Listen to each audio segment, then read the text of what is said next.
The judge found him guilty, right? Not a jury. And the Illinois Courts Commission didn't believe him, accusing him of trying to cover up for the fact that he just didn't want to implement a tougher sentence, the state minimum. On Friday, he was expelled as a judge. Cameron says that Clinton held a pillow over her face at a high school party as she begged for him to stop multiple times. The judge then appeared to be shifting some of the blame to the victim for bringing alcohol and for the parents for throwing the party. This young lady actually brought alcohol into the party, gave it to different people, and I thought it was the parents who had the party's responsibility to actually watch over the kids. They're the ones who are who have the responsibility here. They're the ones that are supposed to be safekeeping the kids. Instead, they're providing liquor to them, they're letting them do whatever they want. All right, joining me now is Cameron Vaughan. Cameron, thanks a lot for coming on the program. I appreciate it. So let me just let you start by responding to anything you want about what the judge said there. Oh my goodness. I mean, he just has to keep being mean. He can't just be nice. I mean, he has to say he doesn't even feel bad, but he only feels bad for us. He's been saying this the whole time, that there's some nonprofit organization. There was no organization. This has never been about, it's been about the right and the wrong. There's been no, I don't even understand really what he's saying. He's never made any sense to me when he talks. So why don't you just lay out for us, first of all, what happened? At the graduation party? Yeah. What happened? Because look, he is basically minimizing the whole thing, right? I mean, as much as you're comfortable with. I don't want to make you feel uncomfortable. Don't say anything, share anything, but just whatever you feel comfortable with about what happened, because he made a lot of comments about what he now says happened and didn't happen.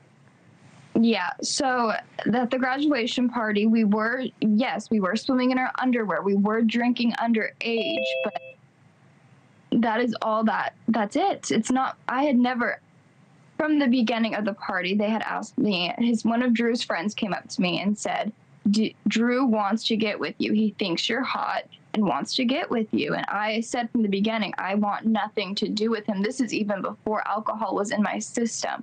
I had said, I do not want to be with him, like nothing to do with him.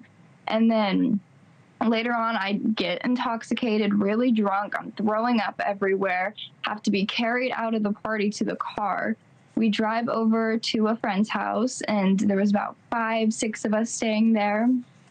And then, I mean, I had to be carried into the house there. They put me into a room by myself with a wastebasket, closed the door, and left me in there.